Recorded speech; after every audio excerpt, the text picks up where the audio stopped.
Boa noite a todos, sejam muito bem-vindos a mais um evento promovido pelo Museu Virtual da Força Expedicionária Brasileira. Com grande satisfação que hoje promovemos a segunda edição do Museu Virtual da FEB em Páginas e Prosas, e é um bate-papo com autores que se dedicam a escrever, pesquisar, estudar, sobretudo a respeito da Força Expedicionária Brasileira. Bem, na noite de hoje, dia de hoje, temos o prazer aqui de receber o professor Ulisses Vakirtes, de São Paulo, tá? E para apresentar a sua obra Fibra de Herói, uma obra excepcional sobre a figura do sargento Max Wolff Filho, uma das figuras de maior expressão, certamente, da história da nossa FEB, e tombou o solo italiano. E como nosso debatedor, mediador, também integrante da equipe de pesquisadores do MVFEB, temos aqui a honra de receber o nosso companheiro Marcos Renaud, diretamente de Belo Horizonte, ele que está à frente, é curador do Museu da FEB, da capital mineira. Bem, vou fazer aqui uma breve apresentação, os currículos resumidos, tanto do nosso palestrante, quanto também do nosso debatedor de hoje. O professor Ulisses Vakirtes, ele é escritor, educador e gestor, nascido em São Paulo, em 1970. Ele possui formação acadêmica em História e em Pedagogia, além de ser pós-graduado em Gestão Pública e ter realizado MBA em Gestão Escolar. Atualmente, é mestrando em Educação pela Universidade Metodista de São Paulo. No campo da educação e gestão escolar, Ulisses Vakirtes é um profissional ativo. Atualmente, ele exerce a função de diretor de escola na Prefeitura Municipal de São Paulo. Além de sua atuação na área educacional, Vakirtes é autor dos livros Gladiadores do Céu, da editora Albatroz, publicado em 2019, cuja história é ambientada na Alemanha nazista, As Mulheres da Guerra, recentemente lançado, em 2024, e Fibra de Herói, a obra que trataremos nesse evento de hoje, Uma História da Força Expedicionária Brasileira. O livro foi publicado em 2022 e é objeto de apresentação e debate essa noite, como eu acabei de mencionar. Antes de sua carreira na educação e literatura, o professor Vakirtes foi militar de carreira da Marinha do Brasil, tendo servido a bordo da fragata União, a F-45. Ele se considera um eterno aprendiz. Né? Sobre o nosso nobre debatedor e mediador desta noite, Marcos Renaud é um engenheiro civil que há mais de 45 anos dedica-se ao estudo da participação do Brasil na Segunda Guerra Mundial, tendo formado um acervo pessoal de militaria com aproximadamente 4.500 peças. Atualmente, ele desempenha múltiplos papéis de liderança. É presidente da Associação Nacional dos Veteranos da FEB de Belo Horizonte, curador do Museu da FEB na mesma cidade, a capital mineira, e presidente do Regimento Inconfidentes, clube de colecionadores de veículos militares antigos de Minas Gerais. Sua contribuição acadêmica inclui ser membro da Academia de História Militar Terrestre do Brasil, sócio emérito do Instituto de Geografia e História Militar do Brasil, o CONFRAD, com muita honra, pesquisador associado ao Centro de Estudos e Pesquisas de História Militar do Exército, professor emérito da Escola de Aperfeiçoamento de Oficiais do Exército e legionário da Royal British Legion, além de atuar como pesquisador e palestrante no Museu Virtual da FEB. Desde 2014, foi co-organizador do livro Jornal Zé Carioca, publicação da FEB na Segunda Guerra Mundial, e é articulista de diversos jornais e revistas de circulação nacional.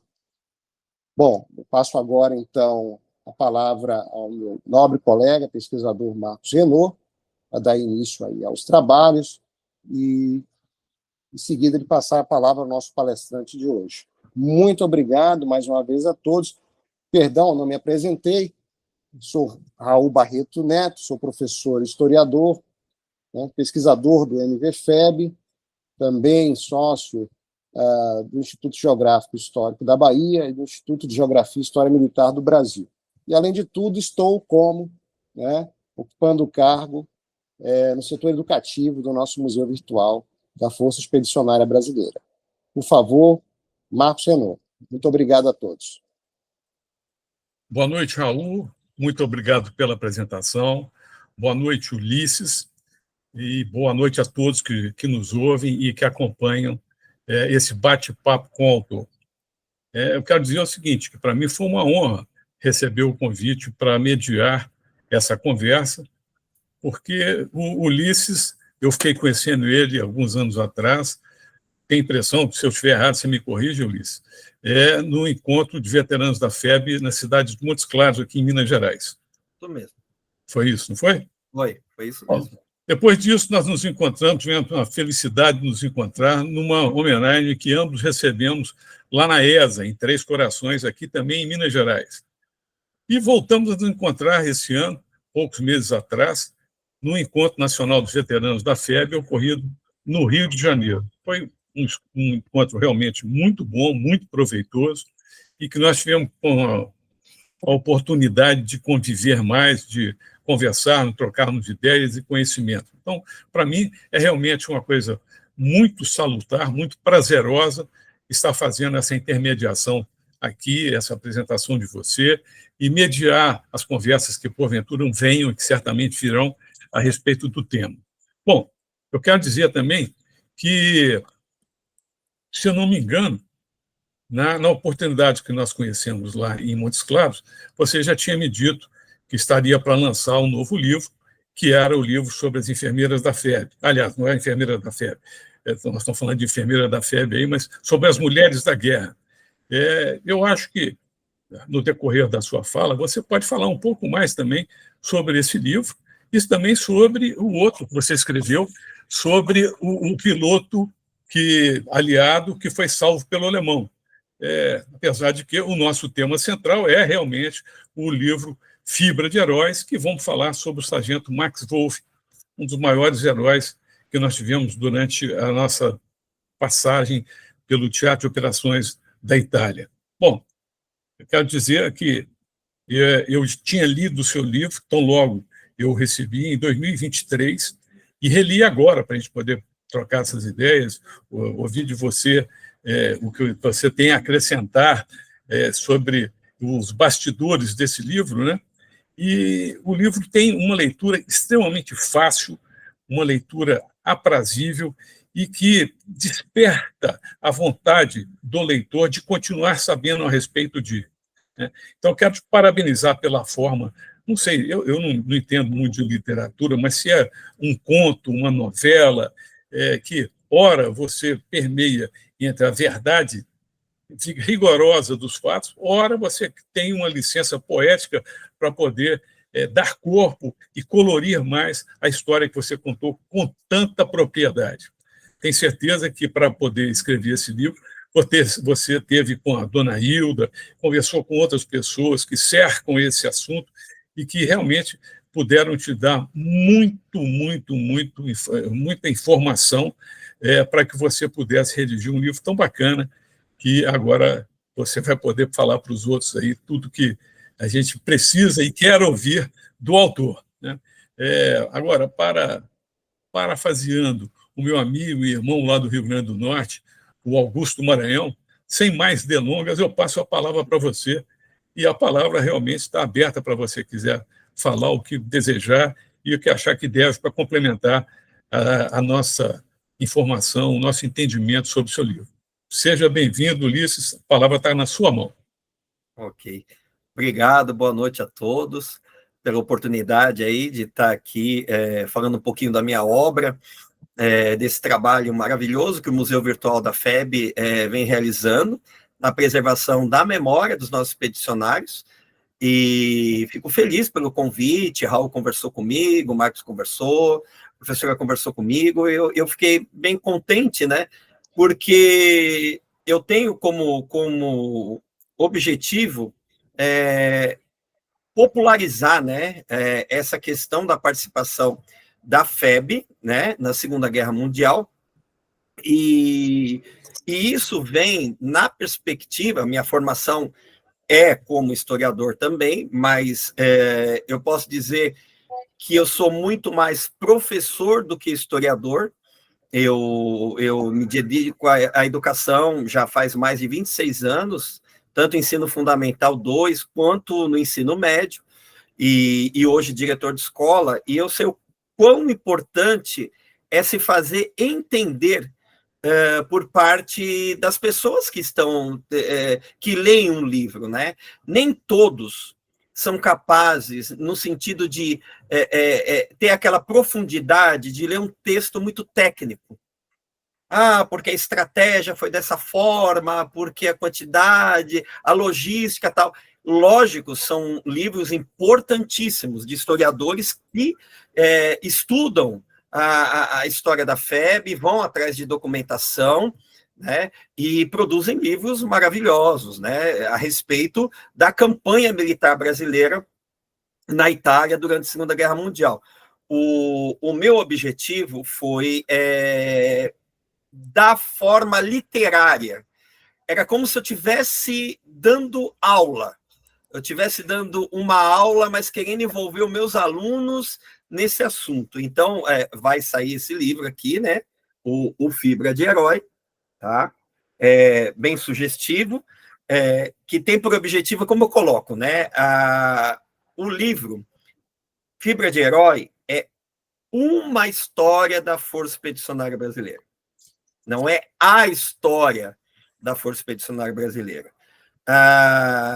Ele é fruto direto do meu primeiro livro, que foi Gladiadores do Céu, onde eu conto a história de um aviador alemão ao final da Segunda Guerra Mundial, logo pós dia D, né? E aí eu já vinha escrevendo esse meu primeiro livro há muito tempo, despretensiosamente, criando enredo, mudando, criando alternativas, né, na história dele, novos rumos, e só que embasado em um estudo histórico da época, né, da aviação ao final da Segunda Guerra, e tanto que esse aviador alemão, ele é fictício, porém, todos os personagens que o rodeiam, né, 95% dos personagens, eles são reais, e eu dou um contexto, aí é minha parte de historiador, né? Então, eu quero envolver o leitor na história de uma pessoa, ao mesmo tempo que eu quero dar para essa pessoa informações sobre o que está acontecendo naquele momento durante a Segunda Guerra Mundial. Então, o Gladiadores do Céu, ele vem me trazer uma questão de envolver a pessoa para conseguir entender o que se passa, né, na cabeça de um aviador alemão. A gente fala muito dos aliados, fala muito sobre a questão tanto de americanos, soviéticos, ingleses, né, alguns aviadores franceses, né, poloneses, que fizeram a diferença na Batalha da Inglaterra. Só que aí, quando você fala dos alemães, é uma coisa meio que um tabu. Então, eu tento quebrar esse tabu falando desse aviador. E tanto que tem momentos que ele diz, é final da guerra, me incomodo com a suástica na cauda do meu avião, mas agora isso não importa. Não importa para o americano, não importa para o inglês, não importa para o soviético. Eles querem matar mais um nazista. Quer dizer, eu sou um nazista para todos. Então, a partir do lançamento desse livro, que realmente foi uma grande surpresa, ele teve uma recepção muito boa. Hoje eu posso computar quase 500 exemplares vendidos para uma primeira obra de um autor desconhecido, e eu já crio o estilo para o que vai ser o Fibra na sequência, né? Que é colocar a pessoa como primeira pessoa, quer dizer, o leitor se coloca na figura do principal personagem do livro. Então, a gente vai percebendo isso. Então, quando a gente pergunta assim, por que você escreveu um livro sobre a Força Expedicionária Brasileira? Primeiro, sempre gostei, desde muito jovem, estudar coisas sobre a Segunda Guerra Mundial. Até o dia que eu ganhei, né? Depois de perturbar tanto a minha mãe, ela me deu um livro do brigadeiro Peter Young, que fala assim, do capa vermelha, a capa dura, e aí eu devorava aquilo, moleque novo, 10, 11, 12 anos, e virava a página, olhava mapa, e lia e tal. E no final do livro vem um adendo, né? Sobre a Força Expedicionária Brasileira. Mas sabe aquela coisa de você ler aquilo e falar, gostinho de querer saber mais? É até interessante que eu, com 12 anos de idade, eu já escrevi alguma coisa, eu tenho isso guardado, pena não estar aqui comigo agora, mas eu comecei a rascunhar um livro sobre a Segunda Guerra Mundial, com figuras e tudo mais, e eu boto o episódio, e é um garoto de 12 anos, né, escrevendo sobre a FEB, tipo, os soviéticos atacaram agora e os brasileiros conseguiram ganhar, e o general Mark Clark ficou feliz, tá? Sabe? Coisa assim de quem está começando a tentar entender o que está acontecendo naquilo tudo.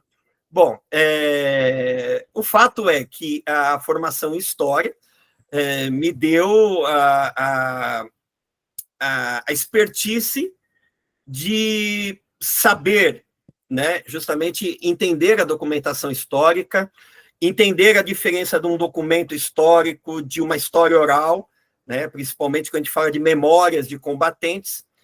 E aí nós temos o problema da pandemia. Quando tem a pandemia, a gente ficou em casa. Muitos de nós ficamos, né, fomos obrigados. Apesar de eu, como diretor de escola, tinha que ir para a escola mesmo no período de pandemia. Né, a cada 2 dias tinha que estar indo. Então, eu comecei a produzir o Fibra de Herói nesse período de pandemia. E o que me fez também repensar o formato.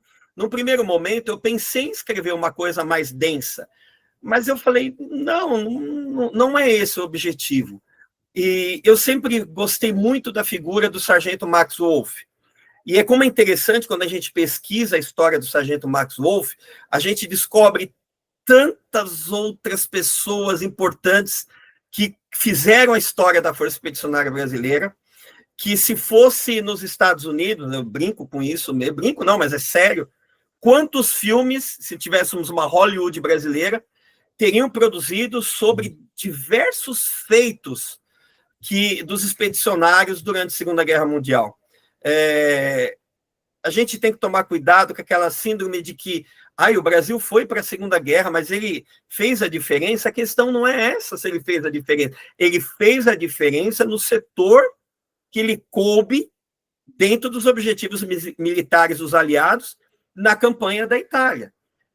E óbvio que teve problemas de organização, óbvio que teve problemas de, meu Deus do céu, sair correndo, óbvio.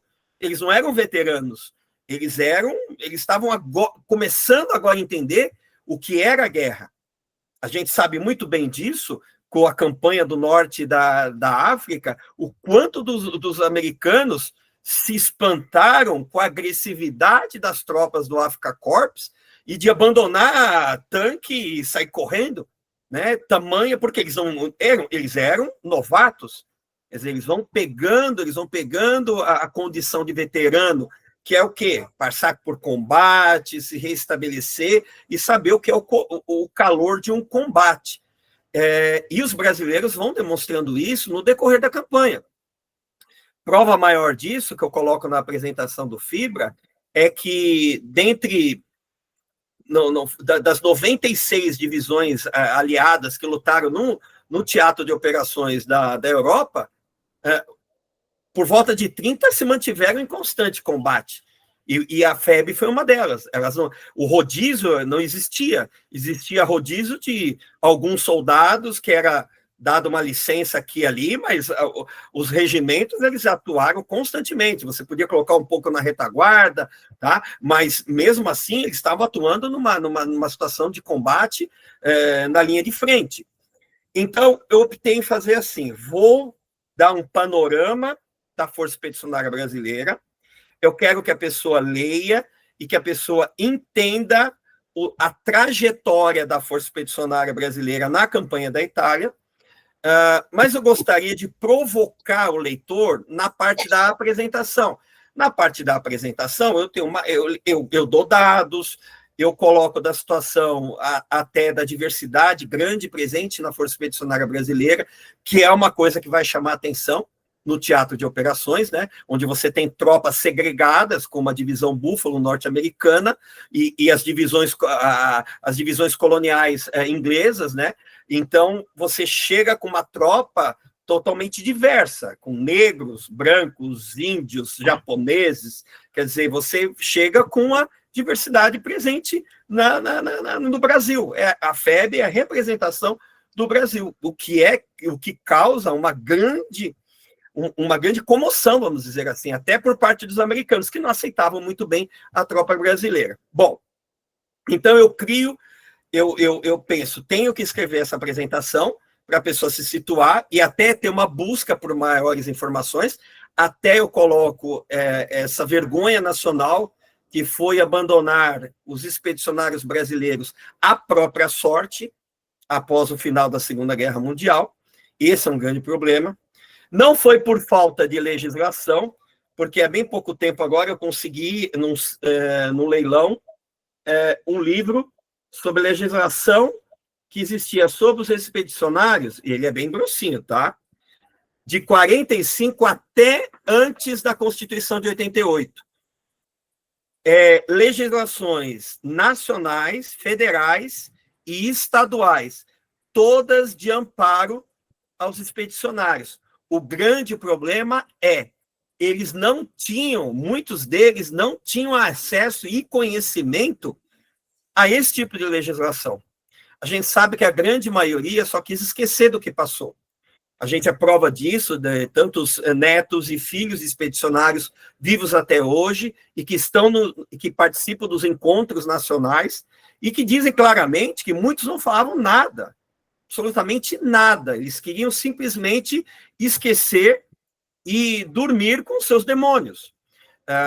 Eu relato na apresentação do livro uma entrevista que um ex-expedicionário, se eu não me engano, paraibano, de quase 90 anos, que dá uma entrevista para um jornalista e que a mulher dele corta no meio a entrevista e fala, não, pelo amor de Deus, porque esse homem ele não dorme à noite, ele grita chamando o nome dos companheiros e ele já começou a chorar e ele não tem saúde para isso. Quer dizer, então eles guardaram todas as angústias, todas as coisas que eles viram, tá? Eu não vou citar nome, mas uma filha de expedicionário falou que o pai sempre falou assim, filha, chamou no leito lá, numa UTI, e falou assim, agora eu vou contar. E aí todo mundo esperando, o que ele vai contar? E aí ele embarga a voz, vai falar, e na realidade ele não fala, ele só diz assim, eu me arrependo de coisas que eu fiz na guerra. Só isso. Era o que ele queria falar, mas nem isso ele falava antes, tá? Então, o que eu pensei? Como você bem disse, Renaud, eu escrevo um livro de uma forma... Ele, se você for ver a grosso modo, ele tem uma linha central, que é a figura do Sargento Max Wolff. É o Sargento Max Wolff contando a história dos episódios em que ele faz parte. Pelo menos para dar uma noção para o leitor de como foi essa trajetória da Força Expedicionária. É óbvio que se uma pessoa espera uma biografia do Max, não vai encontrar. Completa, não. Ela vai encontrar flashes da vida dele. Isso que eu falo que eu preciso fazer uma segunda edição do Fibra para não ter que fazer um outro livro. Eu não quero escrever uma biografia do Max, pode até acontecer, mas não é o meu objetivo, que é assim contar a vida dele até antes de ele chegar na Força Expedicionária Brasileira. Ele tem uma vida como policial do Distrito Federal, que até hoje a memória dele é reivindicada pela Polícia Militar do Rio de Janeiro, é reivindicada pela Guarda Municipal do Rio de Janeiro, é reivindicada por vários setores, tá? Por quê? Porque é uma figura icônica. Então, eu devo isso, né? Mas a pessoa, ela vai entrar naquela vontade do Max. Olha, eu sinto, eu fui militar de carreira, eu fui policial durante um tempo. A gente sabe que quando o cara pega gosto pela vida militar, ele quer estar naquela vida. E é bem o que o Max sempre deixou em vida. Quem tiver oportunidade de passar lá no 20 BIB, o Batalhão de Infantaria Blindado lá de Curitiba, tem uma exposição permanente que tem objetos pessoais, cartas dele, e que ele diz nos telegramas, ele fala, gente, eu amo isso aqui. O meu destino era esse aqui. Eu tinha que estar aqui, eu estou aqui. Também tem uma fala icônica, né, na época, né, o Sargento Nestor, hoje o nosso querido Tenente Coronel Nestor, com 107 anos de idade, sobrevivendo aí, né, centenário, que ele diz da sua conversa com o Max na ida, quando o navio está indo lá para a Itália, e que ele está com a vitrolinha, escutando uma música lá, paraguaia lá, música amorosa, mas melosa, e ele tá no beliche de cima, e o sargento Nestor olha e fala, ô, João Max, por favor, meu, tá abafado aqui, a comida daqui não é legal, tá difícil pra gente, e não tem, vocês estão tocando essa música toda hora. E aí o Max fala, poxa, Nestor, a mulher me deixou, aquela lamúria dele. E aí ele diz assim, quer saber, Nestor? Eu vim para essa guerra e vim, ou eu volto herói, ou eu volto morto. Final das contas, aconteceu as duas coisas, né? Herói e morto. A gente tem um problema muito grande com essa questão de voltar vivo e estar morto na guerra. O próprio Nestor, ele é um herói vivo da Força Expedicionária Brasileira. Ele esteve em Monte Castelo, atuou na linha de frente, foi um papel muito marcante na tomada de Montese, em que ele é promovido durante a batalha, após a perda do tenente de Porã. Ele foi... Ari Howe. Ari Howe, isso, desculpa. O Ari Howe, ele é o comandante do pelotão do Sargento Nestor, e ele morre durante a ação, e o general Mascarenhas de Moraes o promove a tenente na campanha. Tem até uma história até engraçada, que ele achou que eles estavam fazendo uma pegadinha com ele. Falou, pode parar, meu, tô tomando tiro, o tiro tá comendo aqui, e vocês estão com essa conversa aí? Eu sou o general que tá falando, tô promovendo. Tá? E você se orgulhe das suas estrelas, como você se orgulha das suas divisas. Então, se ele tivesse morrido em Montese, ele seria um outro herói da FEB. Mas ele sobreviveu à guerra, né? E teve uma trajetória magnífica dentro do Exército Brasileiro, fez parte dos primeiros componentes da Brigada Paraquedista. Às vezes, a guerra é injusta com quem sobrevive a ela, né? Deveria ser o contrário. Né? Lógico, vamos enaltecer quem acabou falecendo nos combates e que demonstrou heroísmo, mas não é da cultura brasileira, né? Você enaltecer heróis que voltaram vivos, né? E aí a gente tem, e isso eu falo quando eu encontro com generais, quando eu encontro com coronéis do Exército, eu converso, eu falo, o Exército é uma instituição. E como uma instituição, ela é formada por pessoas.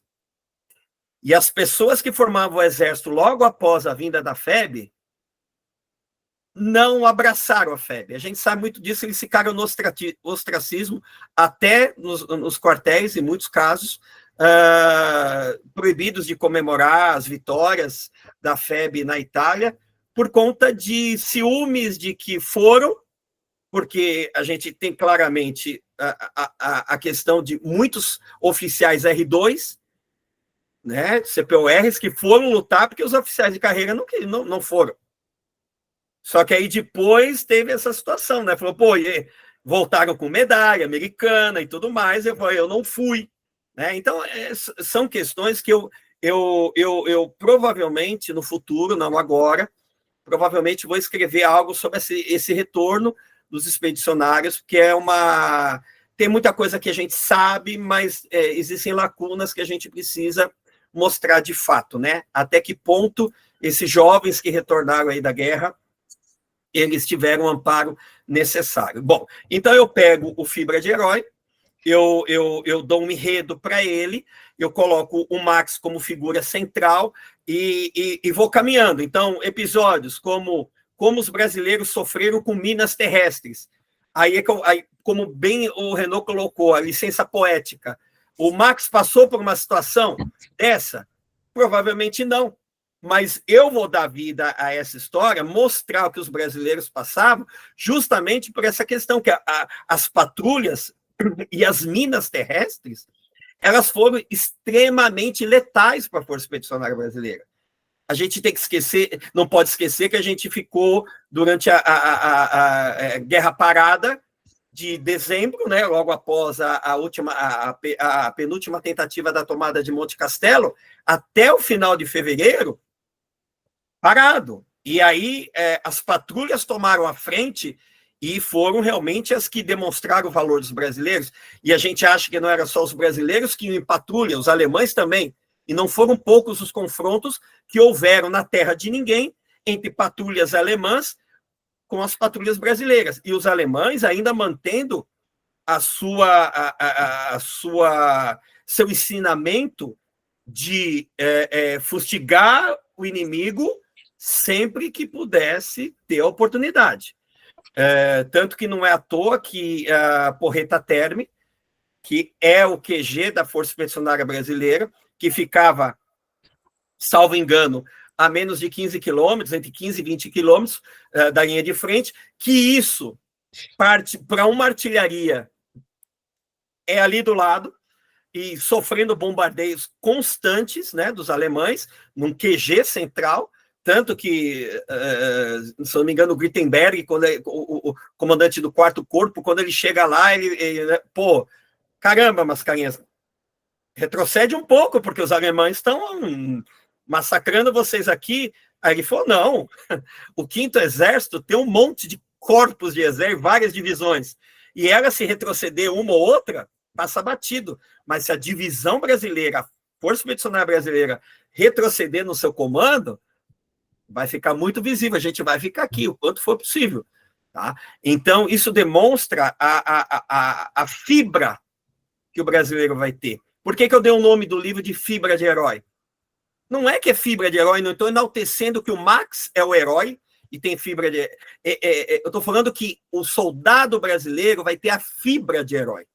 Fibra de herói, para quem foi militar, tem uma canção que a gente canta marchando: se a pátria querida for envolvida pelo perigo. É isso, é a fibra. Eu não estou falando que todos foram heróis, mas todos tiveram fibra de herói. Né? Eles conseguiram suportar a intensidade de uma linha de frente extremamente cruel com os aliados. Tanto que os dados mostram claramente que a maior parte das perdas americanas na Europa se deram na Itália. Tanto que depois o general Mark Clark ele respondeu uma CPI do Senado americano para explicar por que houveram tantas mortes na Itália de soldados americanos, que, se somar dia D e a invasão da Alemanha, não chega nem perto da quantidade de soldados americanos que morreram durante a campanha da Itália. E é nesse olho do furacão que as tropas brasileiras vão atuar, inclusive dando suporte para a 10ª de montanha, que é a divisão americana de elite, vamos colocar. Os caras foram treinados quase um ano no Alasca, escalar montanha e tal, enquanto os brasileiros, toma aí essa elevação aí, sem treino para isso. Sem treino. Aliás, a maior parte tanto do 11º como do 1º Regimento de Infantaria não teve treino nenhum. O 6º ainda tinha sentido o calor do combate, mas era a tomada de cidades, algumas elevações, vamos lá, já sentiu que o alemão estava enérgico na defesa das suas posições. mas Monte Castelo foi uma grande escola. Não é à toa que hoje o 11º é um batalhão de montanha. Nada mais justo, tá? Até para relembrar os feitos que foram realizados durante a tomada de Monte Castelo. E ainda mais depois a FEB sai de uma situação de guerra de montanha para uma tomada de uma cidade. Né? Montese foi casa por casa, foi toda uma situação. Então, assim, a história da FEB ela é fascinante. Só que eu não posso ser técnico, porque o público que eu quero não é o público que já estuda a FEB. Bem, quem conhece a FEB vai ler o livro, vai gostar, vai achar legal, e pode falar assim, nossa, é muito superficial. Sim, é superficial, porque a ideia é o enredo, é cativar o leitor, ele continuar aquela história. Tanto que quando tem o capítulo da morte do Max, que não é segredo, não é spoiler, ele morre na guerra, né? Durante aquela fatídica patrulha, que tem 1000 interpretações sobre, né? Por que um cara tão ligeiro se descuida daquela maneira, para entrar num campo aberto e morrer daquela maneira. Eu não posso acabar a história ali, né? Então eu tenho que caminhar com essa história. Eu tenho Montese, então eu dou aí a força literária vai, eu mostro a intensidade. Quem lê o capítulo de Montese vê a força que você tem ali do que aconteceu, e aí depois você tem a rendição da 148. E aí eu até faço a brincadeira, né? Coloco o Joel agora, meu Joel, que meio que toma o lugar do Max, e ele vê os soldados, né, alemães se entregando, e aí ele fala, qual deles será que matou o Max? Aí fala assim, viu, isso não importa, porque na realidade é o dever do soldado. Soldado não existe para... Lógico, se eu puder fazer prisioneiro, eu faço. Mas uma realidade de uma guerra cansativa e que os alemães só queriam saber de encerrar essa guerra o mais rápido, pelo menos o soldado regular, não falo os mais fanáticos. Então, o Fibra de Herói ele tem esse objetivo. Aí eu coloco até no final a relação dos mortos, né? Tento colocar na pesquisa, que eu falo, ele, Renaud, é um filho da pandemia, né? Ele é um filho da pandemia. Eu tive alguns contatos com a Hilda, mas foram bem... Ela não estava muito bem na época, tá? Hoje ela tá... A gente teve o contato dela agora, no último encontro, extremamente lúcida, mas é uma pessoa de idade, e que, eventualmente, se conversa com ela hoje, ela está muito bem, amanhã ela já pode não estar, né? E ela diz uma coisa que é muito interessante, que ela nutriu durante um tempo um sentimento negativo pelo pai. Por quê? Porque abandonou. Então ela ficou para lá, para cá, para lá, para cá, tanto que ela não leva o sobrenome dele, né? Ela coloca que ela vai sentir o quão importante o pai dela significou para a FEB quando ela começa a se dar o direito de escutar pessoas que conviveram com ele, a participar eventualmente de um encontro ou outro, né? Tem um documentário dele da Cobra Fumou e tem um making off, né? Tem um making off que eles levam a... Não está no documentário, mas eu preciso lembrar quem me mostrou essa imagem. E um jornalista leva a Hilda até a presença do Joel Silveira. E o Joel está bem de idade. E aí ele fala, é filha do Max. Aí ele é a cara carrancuda, né? Aí ele abre assim, nossa, e ela é uma nova, né? Ele abraça ela, conheci seu pai, toda aquela emoção que ele sentiu, porque ele foi testemunha ocular da morte do sargento Max Wolff. Isso eu retrato no livro, porque na obra dele, A Luta dos Pracinhas, ele coloca a morte do Max, né? Então, você tem que colocar, para você ter uma pessoa que viu, né? Aí, a partir dali, a gente faz um enredo para cativar o leitor. Então, o objetivo do Fibra é esse, é que a pessoa sinta a necessidade de conhecer mais coisas sobre a FEB, né? Que ele vá e procure informações, tal. Ninguém está enaltecendo a guerra. A gente está enaltecendo a figura dos combatentes. Então, o livro foi produzido a partir da leitura de muitas memórias, muitas. Eu comprei muito livro. Eu fiz o Estante Virtual Ficar Rico, eu fiz muito sebo, outros. Eu comprei muita coisa, mas comprei memórias. É óbvio que a professora sabe muito bem disso, a gente sabe que a história oral é importante, mas ela tem que ter critérios, né? A gente tem que cruzar algumas informações, porque a memória de muitos, principalmente agora, de muitos centenários, a gente respeita, mas tem que tomar cuidado, né? O que aquilo realmente aconteceu, o que aquilo ali é uma mistura de histórias, de coisas, né? A gente tem que tomar muito cuidado com isso. Então, eu priorizei muito das memórias logo, pelo menos, dos 20 anos, 30 anos depois, né, do retorno aí, até a década de 70, 80, dá para a gente ainda confiar, né? Eu fico agora, quando uma pessoa está centenária, octogenária, às vezes dá problema. Nem todos eram tão lúcidos como o Nestor.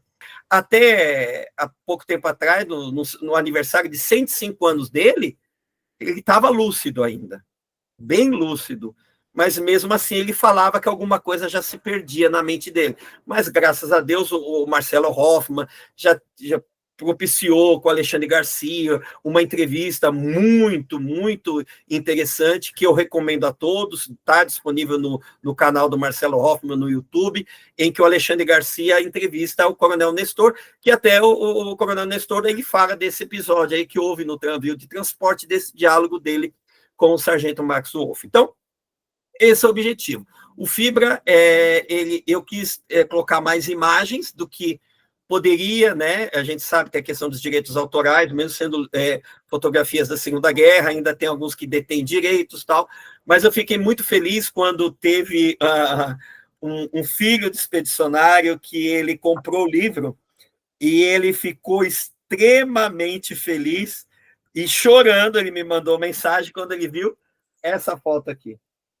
O pai dele, o segundo sargento, Andirás, ele era do batalhão de engenharia e ele, né, foi treinado para identificar as famigeradas minas terrestres alemãs, né? E ele, com lágrimas nos olhos, ele me mostra, ao vivo, no WhatsApp, essa foto original na parede da casa dele, né? Então, é gratificante. Quer dizer, então, o quanto o Gladiadores foi um livro que vendeu bem, o Fibra, ele demonstrou, ele deu uma projeção para mim enquanto escritor. Ele deu uma projeção, até pelo apelo emocional da FEB, e eventualmente começaram a surgir convites para falar um pouco da FEB, do Fibra de Herói, e eu sempre de qualquer live, participei de muitas, eu disse claramente, existem vários historiadores que escrevem livros maravilhosos sobre a FEB, com pormenores, com detalhes muito interessantes. Eu recomendo a todos que vão à busca dessa bibliografia, tá? Eu falo que se você se interessou, gostou da leitura, vai. E é como o Renaud falou, é para ser fácil, é para ser uma leitura tranquila, é para ele ir e ter vontade de ler o outro capítulo, e outro capítulo, e ver o que está acontecendo, porque foi assim com Gladiadores e foi assim com o Fibra. Eu não vou mostrar a capa do Gladiador, porque eu não tenho mais nenhum, vendi tudo agora, tá? E da Mulheres também, As Mulheres da Guerra, que é meu terceiro livro, e que eu tenho um capítulo do Fibra, que eu falo das enfermeiras, né? E eu conto uma história do Max com a Virgínia Portocarrero. Por que eu optei pela Virgínia? Porque tem muita coisa da Elza Cansanção. Mas a Virgínia, a Elza Cansanção, ela é importantíssima, porque ela perpetuou a memória após a Segunda Guerra Mundial. Ela foi em busca, entrevista, guardou. A Virgínia, até por uma recomendação do pai dela, ela registrou tudo. Essa menina tirou foto, desenhou, escreveu cartas, ela mandava as cartas que eram censuradas, não podia, muitas não podiam, porque estava contando o que está acontecendo na linha de frente, ela mandava para os feridos que voltavam para o Brasil. E eles iam, chegavam lá na casa, batia, conheço sua filha, Virgínia Porto Carreiro, eu voltei para o Brasil, que eu fui ferido, está aqui uma carta dela. E esse acervo dela é magnífico, magnífico. Eu pensei até com a Renate, que é sobrinha neta dela, eu queria escrever alguma coisa até a mais sobre a Virgínia. É uma figura que me chama muita atenção. Não é à toa que eu vou dedicar um capítulo só para ela mesmo, contando a história dela, a partir da documentação que ela deixou no As Mulheres da Guerra. Um capítulo só dela, e a trajetória assim, ela é ímpar. Olha, todas as enfermeiras são maravilhosas, né? Como o Daniel colocou, escreveu um livro também da Altamira. Gente, mas a Virgínia, não sei, tem uma afinidade com ela, sim, porque ela fala exatamente como o Max. Eu amo ser militar. Ela doeu muito, ela ficou muito doída com a maneira que o exército tratou elas. Com a dispensa delas, ela coloca isso, que o general nem olhou na cara dela, falou, você está dispensada, ficou escrevendo lá. Ela se doeu muito, ela sentiu muito. Porque ela falou, quando ela está no treino militar, preparando, né, para acompanhar, porque ela vai ser a das 4 primeiras que vão, né, para a FEB, né, abrir lá a chegada deles, ela fala, essa é a vida que eu sempre quis. Então, ela tinha dentro dela o espírito militar, né? Isso é marcante nela. Então, eu acho ela uma figura ímpar. Então, e aí, só para a gente poder liberar aí para perguntas, se eventualmente tiver, eu pego as Mulheres da Guerra, coloco um loginho da FEB do lado da imagem da Virgínia, entre outras tantas, porque eu vou falar de combatentes soviéticas, vou falar das enfermeiras, vou falar das espiãs, vou falar de nazistas, tá? Vou colocar isso, e para a gente ver que a guerra para a mulher, ela não foi um sexo frágil, mas por ser mulher, ela fica fragilizado. Qualquer mulher em zona de conflito, participando direto ou indiretamente, ela está numa situação frágil, muito frágil. Porque muitas vezes, dependendo da intensidade da batalha, ela sofre ainda muito mais do que o homem. Tá? Ela tem... É um problema. Uma mulher, quando fala, eu vou me envolver combatendo, sabotando, eu vou espionando, ela sabe que na hora que elas são pegas, elas têm um problema adicional, né? E isso eu coloco no livro, né? Então, é isso. Eu coloco o humano. Eu gosto de tratar do humano na guerra. Quem é as pessoas, tá? Porque sobre estratégia, comandantes e tudo mais, tem pessoas extremamente gabaritadas para isso, e não vejo... Eu sinto a necessidade de dar voz a essas pessoas, né? Mostrar e perpetuar a memória delas. A minha linha é essa. Eu não posso... que eu falo, sou historiador, mas a educação, ela se sobrepõe à minha figura de historiador. E como professor, como o Raul também sabe o quanto a gente tem que se fazer entender para jovens, né? E não é uma maneira fácil, tá? Você tem que... não é que falar a linguagem dos jovens, sim, mas se fazer entender para ele. Eu vou, para encerrar aqui a minha fala agora, eu vou usar aquele famoso trecho, né, do Apologia da História, em que Mark Bloch ele pega a situação de um pai da menina, né? Papai, o que é história?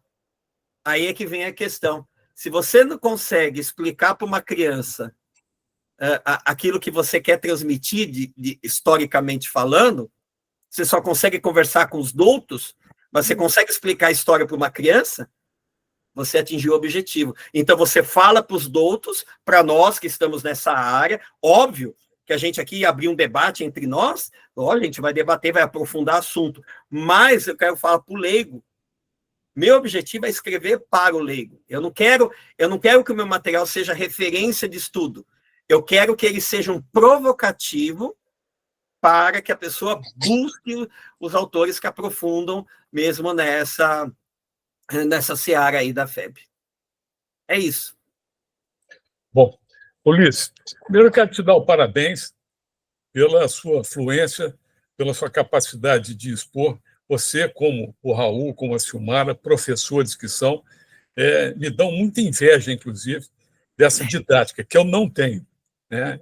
Eu acho, me admiro muito em ver o trabalho de vocês, de como vocês conseguem se comunicar com as pessoas, levando conhecimento.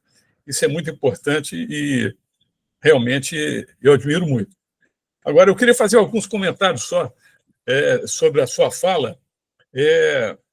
Primeiro, o seguinte, quando você falou, aí eu quero complementar a sua informação, porque você disse que quando o comando norte-americano nos fez a recomendação de mudar o QG de Porreta para a retaguarda, o Mascarenhas, além do que você já disse, ele teria dito, olha, se nós sairmos daqui, a única divisão brasileira, ela não vai para a retaguarda, ela não vai retroagir, ela vai para frente. Né? Isso aí, ele tinha dito isso lá. Né? Aí, só para também complementar, você falou do número de aspirantes e de oficiais R2 que participaram da FEB, que era um número muito grande. Né? E era realmente.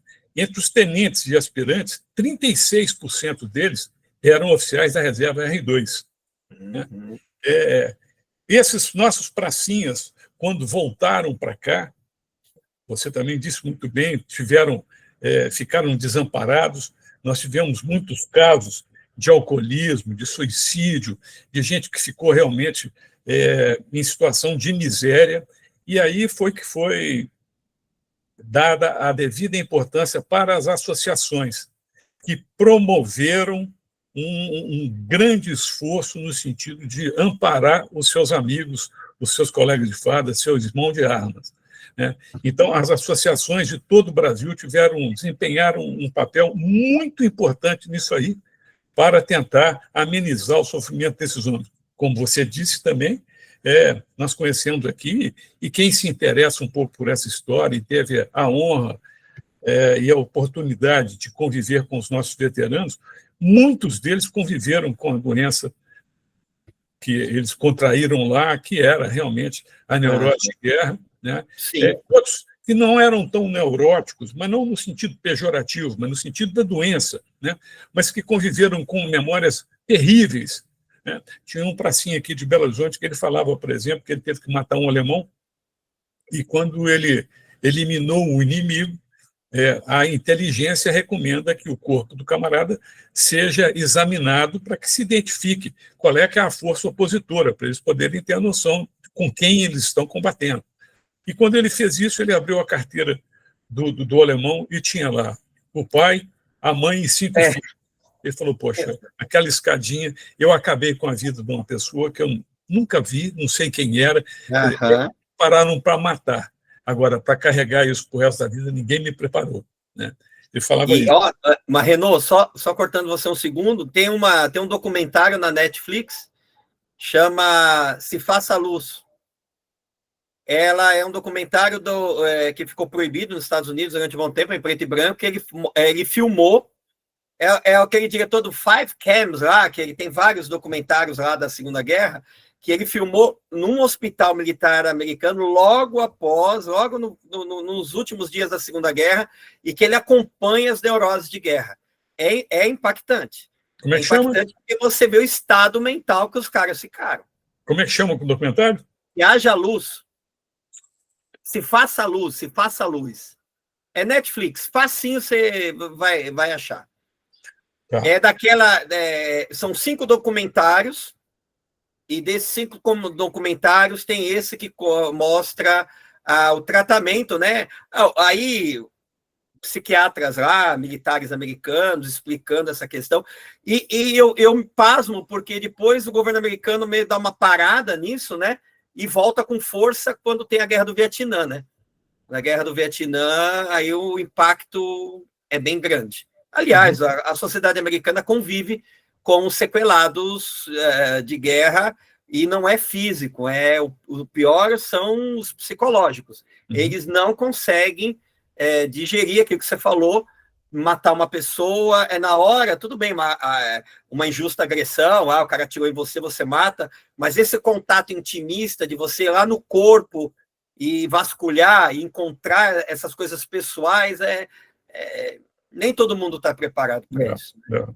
Bom, só vou falar mais 2 ou 3 coisas aqui para passar para as coisas que as pessoas estão escrevendo aqui, as dúvidas que têm. Bom, você falou também que o número de baixas dos aliados, e em particular dos americanos, no Teatro de Operações da Itália, foi o maior da Europa. E foi.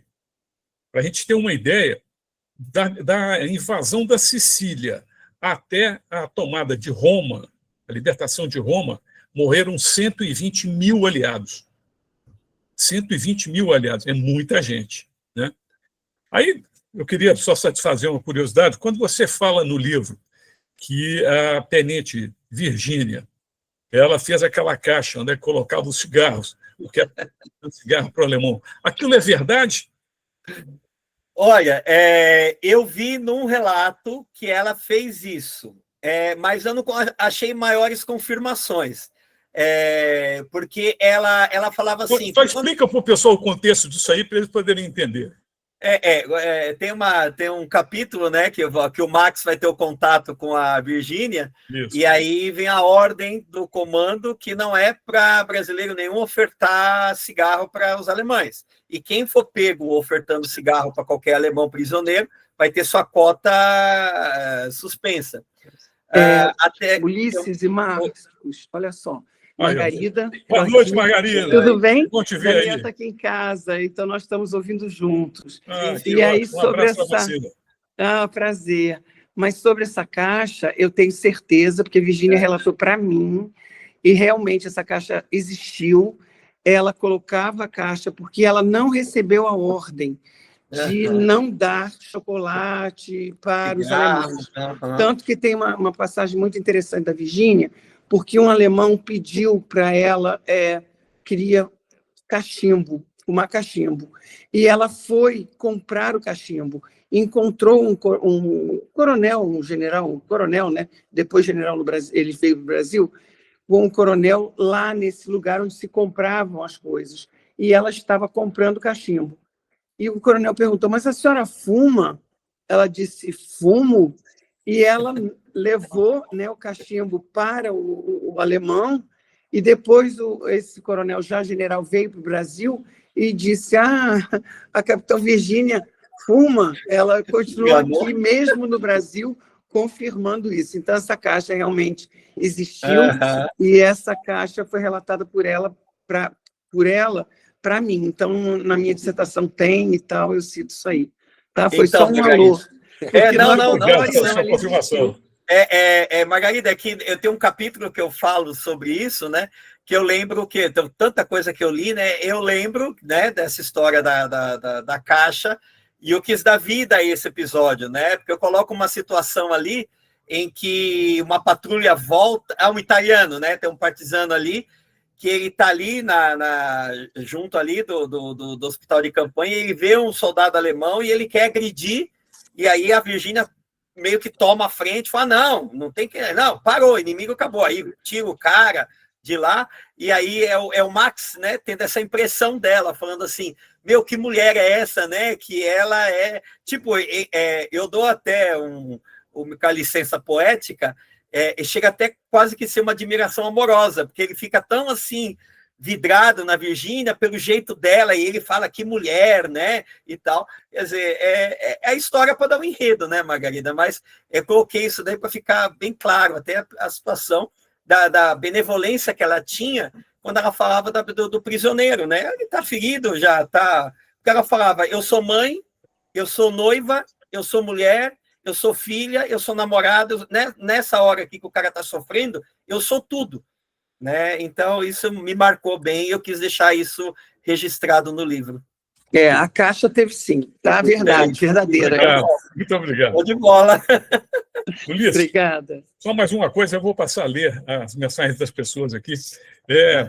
Nas últimas páginas do seu livro, você põe uma foto lá da última patrulha do Max, que foi pintada pelo Saulo. Aquele quadro, fui eu que comprei aquele quadro. Ah, você que comprou. Esse aqui? Não. Esse aqui? Esse da igreja? Não, Não. O da igreja está com o Coronel Matheus em Brasília. É o Saulo, ele me autorizou. A primeira, ó, tem raridade do Fibra, tá? Os aqui, primeiros esse aqui livros... que eu estou falando. Ó. Ah, esse aqui, isso. Não, peraí. Tá. Aqui, ó. Esse, sim, do Max, tá? As primeiras edições, vamos dizer, edição não, né? Os primeiros exemplares, acho que os 100 primeiros, quem tem guarda com carinho porque é colorido, né? Tá colorido. Aí depois, por conta de custo, aí o editor falou, vamos fazer preto e branco, tá? Aí, mas assim, quem tem o primeiro, aí eu pedi para o Saulo, né? Ele me autorizou, pode colocar lá, tal. Ele ficou muito lisonjeado, porque ele tem uma obra, o Saulo Pfeiffer, ele é um pintor paranaense, meu, magnífico, magnífico. Ele pintou um lá em Montes Claros, não sei se você vai lembrar, que ele mostra um caminhão na encosta da FEB, com um soldado que você sente a chuva, né, o molhado dali, tamanha impressão. Se eu não me engano, o Júlio César que recebeu esse quadro, o Júlio César do Cara de Guerra, ele recebeu. Um dia eu vou comprar um quadro do Saulo e vou colocar. Eu tenho um outro aqui em casa que eu recebi de amigos e que mostra o M8 lá na Praça de Montese. Também isso. Ele fez. Lindo mesmo. Bom, mas aqui, ó, o Raul Barreto, nosso grande amigo, está aí, escreveu para você. Ulisses, imagino que você tenha tido a oportunidade de conversar com a dona Hilda sobre o Sargento Max. Na sua percepção de pesquisador, como ela, por um lado, enxerga o herói da FEB e, por outro lado, o pai com o qual ela teve pouca convivência e de quem guarda poucas lembranças? Então, o contato que eu tive com ela não foi muito grande, tem sido mais agora, recentemente, né? O que me motiva a escrever algo a mais sobre o Max, tá? Mas na época que eu conheci, que eu conversei com ela não entendia, não aceitava, não queria saber nada de FEB, de guerra, porque ela tinha uma mágoa sobre que o pai abandonou. Trocou ela pela guerra. Só que, assim, ela tem lembranças muito vívidas dele.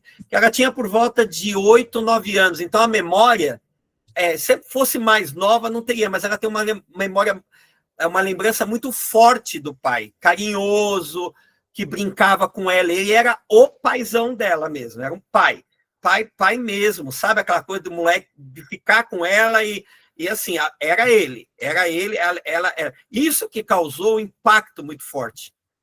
Quando falam que ele morreu, né? Parece que a família meio que segurou isso, pai não volta, até que depois contam para ela que ele faleceu e ele criou uma versão. Eu falo isso até por experiência da minha esposa, que ela perdeu a mãe quando ela tinha 4 anos, e ela tinha raiva da mãe, que morreu. Fala assim, meu Deus, deixou a gente, sabe? Coisa assim, coisa bem de criança. Tipo, por que não está aqui com a gente? Porque a criança não entende muito bem a questão da morte, né? Acha que é um abandono. Então, até minha esposa falou assim, nossa, ela deve ter sentido a mesma coisa, né? De, pô, ele ter trocado ela pela guerra. Mas era o destino dele. Ele queria estar lá. Ele não, você vê o esforço que ele faz para ele poder ir. E olha, e a carta na manga, que a carta é qual? Ser amigo pessoal do Zenóbio da Costa. Ser amigo pessoal dele. Tanto que a carteirada, foi carteirada. Ele foi para a guerra contra o Zenóbio. É isso, Zenóbio foi. Ele vai, corre atrás aí, faz aí teu negócio que você precisa fazer, que você está com a coluna ferrada aí, e eu estou testando. Ele deu carta branca, ele vai, tanto que ele vai, como excedente, mas ele vai. Mas a natureza dele não era de ficar parado. Você acha um sargento excedente no comando? Ele já começou a coçar, né? E ele queria participar, por isso que a história aí, e muito bem lembrado que a gente falou, até conversei contigo, né, Renaud, ele não é só um cara que era da patrulha. Ele vai compor o pelotão de choque da FEB. Mascarenhas, que é um pelotão igual ao americano, pelotão de linha mesmo, equipado, que é para ir para frente mesmo, sondar inimigo, e aí o Max ficou escolhido isso. Eu acredito que a FEB demorou muito para promover ele. Ele deveria ter sido promovido ou a primeiro sargento ou a tenente ainda em campanha, porque ele assumia a função de um tenente. Né? Ele deveria. Eu brinco no livro, né? Eu coloco no livro um diálogo dele com o Vernon Walters, em que o Vernon, olha, eu acho que você vai ser promovido a tenente. Eu escutei a conversa, ele falou, ó, tudo bem, eu continuo cumprindo minha missão, né? Então, ele deveria, pelo menos, ter tido essa promoção em vida. Ele tem esse orgulho de poder ter sido tenente do Exército, né? Claro que ele faria muito gosto sobre isso, né? Ele só foi promovido a segundo sargento e depois, pós-mortem, né? A primeiro, né? Foi a primeiro tenente, se eu não me engano. Tá? Mas pós-mortem é pós-mortem, pode ganhar a quantidade de medalha que for. Mas ele ganhou a Bronze Star, ia receber a segunda, estava correndo lá, o cara era... O americano dá muito valor ao que o Max fazia, né? O americano, ele aprecia, né? O americano, o exército americano, naquela altura do campeonato, ela sabe a importância de um pelotão de choque, de um cara que avança a linha na terra de ninguém, eles valorizam muito isso. Bom, o Lucas Braga dá uma sugestão aqui, fala o seguinte, uma amiga de faculdade fez o TCC dela, na época, sobre um livro chamado A Guerra Não Tem Rosto de Mulher, que fala sobre as mulheres soviéticas na Segunda Guerra Mundial. Vale a pena a pesquisa, caso ainda não conheça. Eu cito, nas Mulheres da Guerra, eu coloco um capítulo, eu falo assim, muito importante, esse livro, inclusive, foi o que me inspirou a escrever As Mulheres da Guerra. A maneira como ela escreve a Guerra Não Tem Rosto de Mulher, e como ela faz a introdução do livro, como ela diz como elas foram apagadas após a Segunda Guerra Mundial, e que falava que não era para... Enquanto elas foram, e foram mesmo, prestigiadas durante a guerra, os pilotos, né, os soldados, né, na linha de frente, as snipers, foram garotas propaganda do regime soviético na Segunda Guerra Mundial, elas foram apagadas. Elas não podiam contar a história delas, porque era a grande guerra patriótica, era uma história de homens. Não era para falar das mulheres. E tanto que ainda logo depois do fim do regime soviético, a autora, a Ilana, né, ela sente dificuldade de fazer com que essas mulheres falem. Ela sente dificuldade. E quantas histórias se perdeu? Então, o que ela conseguiu... Aí, lógico, né, com toda a questão para não ter plágio nem nada, eu cito a obra, recomendo a obra e pego trechos bem curtinhos de impacto do livro, que é fenomenal, até para provocar para a pessoa ir ler. Né? Então, eu coloco todo pequenos trechos do livro, bem pequenos mesmo, bem impactantes, para a pessoa ir lá. E eu recomendo para todos ler esse livro. É um livro que você tem hora que dá agonia, até pela situação delas. Porque muitas combatentes soviéticas dizem que não sentiam prazer nem como mulher. Muitas nem menstruavam enquanto eram combatentes. O hormônio delas, a adrenalina, era tão grande que os homens se sentiam atraídos por ela, algumas até tinham algum tipo de relação, mas muitas dizem que durante a intensidade dos combates, elas estavam na linha de frente, elas não tinham mais desejo. Elas foram sentir desejo após a guerra. Né? Porque durante a guerra elas não tinham desejo e muitas não menstruavam. Menstruavam. Para você ver como o hormônio estava todo desregulado. São vários. Esse livro vale muito, mas muito a pena. Quem gosta de ver memória do lado humano, toda essa situação ali, somente focada em mulheres, esse livro é recomendado. Foi uma grande inspiração para mim. Eu quis seguir essa linha aí porque ela também mostra uma questão, ela conta a história e também cria um enredo, né? E eu coloco o enredo também, cada capítulo que eu falo das mulheres, eu coloco um enredo, coloco muita informação daquelas mulheres, mas dou o enredo a partir de muita pesquisa. As Mulheres da Guerra me dão um trabalho muito grande. Foi outra biblioteca montada só lendo livros sobre memórias de as mulheres judias que ficaram em campos de concentração, dessa questão dessas mulheres nazistas, de guarda de campo de concentração. Coloco, né? Eu não coloco a Eva Braun, mas eu coloco a mulher do Goebbels lá, né? Que todo mundo sabe que era uma paixão meio estranha do Hitler ali, que era meio a primeira dama, né? A primeira dama aí do Reich. E é bem complicado, porque você vê um ponto, quando você estuda, e você vê que ela fazia marmita para o Hitler, ela levava na chancelaria a marmita com que o Hitler gostava de comer. Aí você fala, Jesus, é uma faceta humana dentro dessa tragédia toda que foi o surgimento do nazismo, né? Então, e pensar que ela própria namorou um defensor do Estado judaico na Palestina, né? Foi esse livro ele deu trabalho, mas eu gostei do resultado final, gostei bastante mesmo, gostei bastante. Ok. Lucas, muito obrigado pela sua dica aí, quer dizer, está aí também com concordância total do Ulisses, que já leu, já pesquisou a respeito. O Daniel, sobre o documentário Que Se Faça Luz, ele também acha um documentário muito bom. Acho que o título em inglês é There Will Be Light. É esse aí. Uhum. É esse. Bom, o João Mar também faz um comentário. Outra enfermeira que divulgou muito a história das enfermeiras em nível associativo foi a capitã Zilda Nogueira Rodrigues.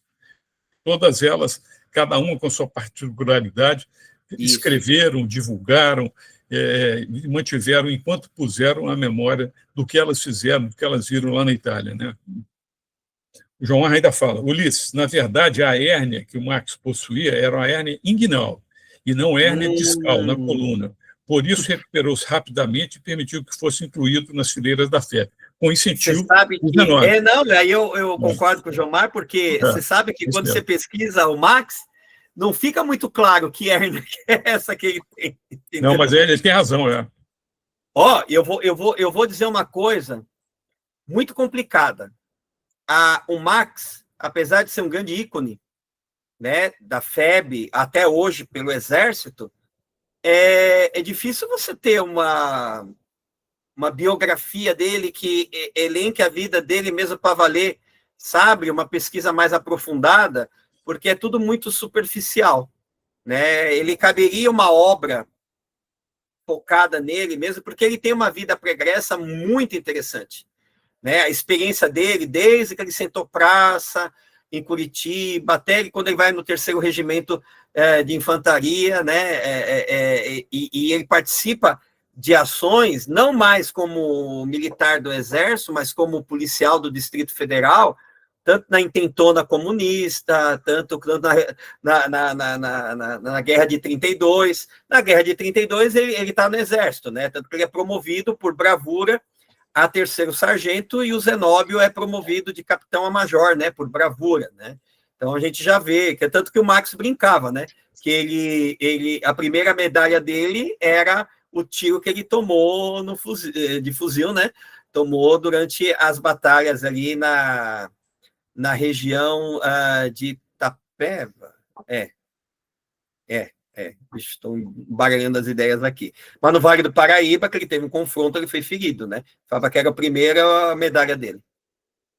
Tem muita coisa para se estudar do Marx, tá? Muita coisa mesmo. Com certeza. Bom, eu acho que aqui encerraram os comentários. Não sei se o Raul vai reassumir a palavra ou vai passar para a Silmara. Eu quero te agradecer, em meu nome e também em nome do Museu Virtual da FEB, essa conversa maravilhosa que nós tivemos aqui hoje, muito elucidativa, e você está de parabéns pelo trabalho que tem desenvolvido, não só como escritor, mas como motivando a juventude a conhecer um pouco mais da história sadia do Brasil. Parabéns, Ulisses. Muito obrigado. Obrigado. Bem, muitíssimo obrigado a professor Ulisses Vaquites pela brilhante exposição, não só sobre o Fibra de Herói, né? Como ele mesmo nos traz, não se trata exatamente de uma biografia do Sargento Max, mas e não só sobre o livro sobre o Sargento Max, mas também sobre outras obras que compõem o seu currículo, o seu acervo. E muitíssimo obrigado também ao confrade, ao amigo engenheiro Marcos Renault, pelas brilhantes contribuições e ponderações ao longo do nosso evento essa noite. Marcos, que eu reputo como, né, um dos grandes conhecedores sobre a história da FEB, além de um grande colecionador também. Gentileza sua. Eu gostaria, antes de encerrar, saber se a nossa diretora, a professora Silmara, gostaria de também colocar alguma questão. Muito obrigada, Raul, Marcos, Ulisses, né, escritor de Fibra de Herói, né? Adorei a leitura, achei de fato bastante acessível, né, para a juventude, né? E confesso a você que eu mergulhei pelo olhar do Marx, só que no momento em que ele morre, né, que é relatado o fato da morte dele, eu parei e pensei assim, e agora? Eu vou continuar olhando essa história pelos olhos de quem? Né? Então, foi bem interessante assim, o impacto. Né? Eu também tive esse sentimento. Sabe, uma coisa assim que você lê e parece que você está olhando pelos olhos dele. Né? E não dava para acabar ali, né? Não dava, tinha... Não dava. Mas daí, assim, eu dei um tempo, daí veio na minha cabeça assim, não, mas era preciso continuar. Então, talvez fosse esse o sentimento, com muito mais profundidade, óbvio, né? Que os companheiros, naquele momento, sentiram. Nós precisamos ter força para continuar. Né? Então, parabéns mais uma vez, Ulisses, agradeço em nome do Museu Virtual da FEB, a sua disponibilidade de estar conosco na noite de hoje, né? E vamos continuar as leituras, porque isso faz bem, né, para todos nós, no sentido da construção do conhecimento. Eu entendo que esse bate-papo com o autor, ele constrói a sustentabilidade necessária para que mais pessoas escrevam e pesquisem sobre a Força Expedicionária Brasileira, né?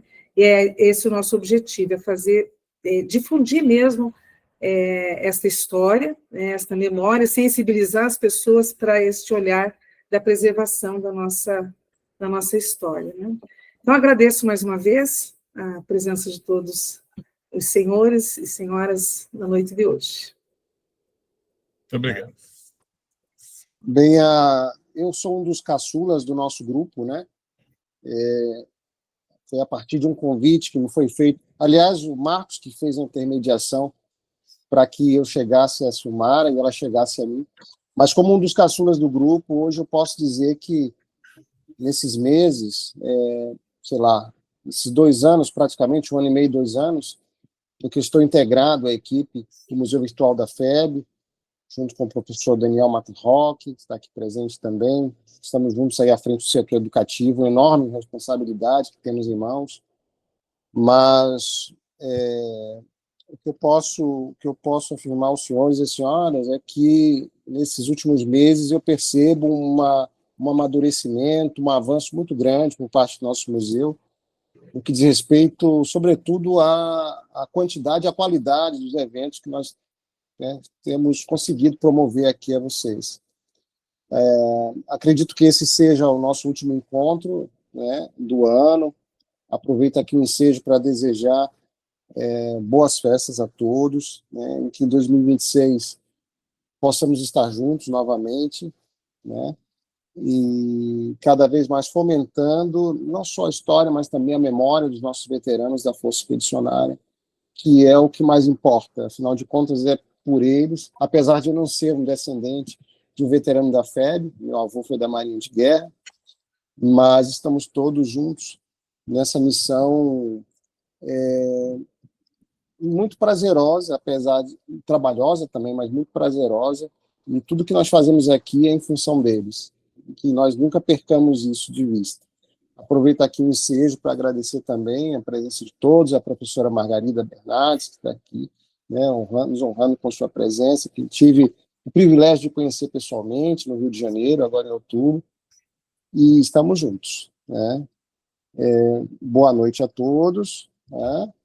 E nos veremos em 2026. Recebam o nosso abraço em nome de toda a equipe do Museu Virtual da FEB. Muito obrigado.